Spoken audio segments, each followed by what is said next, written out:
এখন গোলাপের পরিচর্যার ব্যাপারে বলবো। এই গোলাপটা 1 বছর আগের গোলাপ। এই গাছ কাটিং করার পর মোটামুটি অক্টোবরের লাস্ট উইক থেকে এর ডগগুলো কাটিং করে দিতে হয়। দেওয়ার পর গোড়ায় চারিদিকে একটু মাটি সরিয়ে দিতে হয়। মাটি সরিয়ে দেওয়ার পর সেই জায়গায় সর্ষে খোল সমপরিমাণ, বোনডাস্ট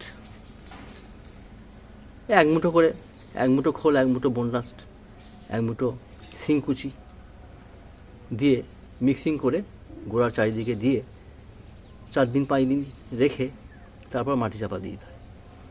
মাটি ঢাকা দেওয়ার পর মাঝে মাঝে জল দিতে হয়।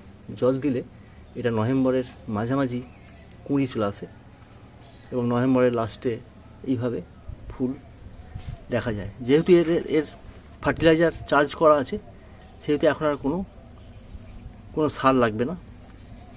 এইভাবে জল দেওয়াটাই হচ্ছে কাজ। জল ওভারডোজ নয়, মোটামুটি মাটি শুকিয়ে জল দিতে হবে। আর ডিসেম্বরের মাঝামাঝি এই গাছে প্রচুর কুঁড়ি এসে যাবে। তখন খোল জল 1 লিটার জলে 100 গ্রাম খোল ভিজিয়ে 3 দিন রাখলে, 3 দিন রাখার পর 4 দিনের মাথায় সেটাকে একটু গুলিয়ে নিয়ে তার 1 কাপ পরিমাণ আবার 1 লিটার ফ্রেশ জলে ভিজিয়ে, ফ্রেশ জলে গুলে একটা গাছে 1 কাপ 1.5 কাপ ঢেলে দিতে হয়, চারিদিকে ঘুরিয়ে, গাছের চারিদিকে ঘুরিয়ে, আর হালকা জল দিতে হয়। এইভাবে 15 দিন পর পর খোল জল দিলে কুঁড়ির সাইজ বড় হবে, ফুল বড় হবে, গাছ গ্রোথ ঠিক হবে, গাছের লাস্টিং ভালো হবে। আর ওষুধের মধ্যে এতে রগার বলে একটা লিকুইড ওষুধ পাওয়া যায়। 1 ml পরিমাণ 1 লিটার জলে গুলে বিকেলবেলা 3টের পর সূর্যাস্তের আগে স্প্রে করে দিলে ভাইরাস ব্যাকটেরিয়াটা কন্ট্রোল করবে। আর ফাঙ্গাসের জন্যে এতে সাপ, সাপ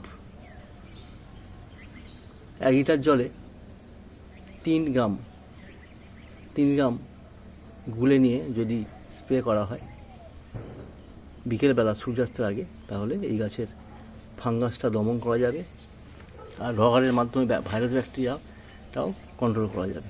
এইভাবে গাছের গ্রোথ হতে থাকে। আর ফার্টিলাইজার যেটা বললাম, খোল জল, ওটা 15 দিন 20 দিন পর পর যদি দেওয়া যায়, তাহলে জানুয়ারি পর্যন্ত, ফেব্রুয়ারি পর্যন্ত এই গাছে প্রচুর ফুল আসবে। ফুলের সাইজও বড় হবে, গাছও বড় হবে, গাছের ডাল, নতুন ডাল গজাবে। এটাই ছিল আজকের গোলাপের পরিচর্যা।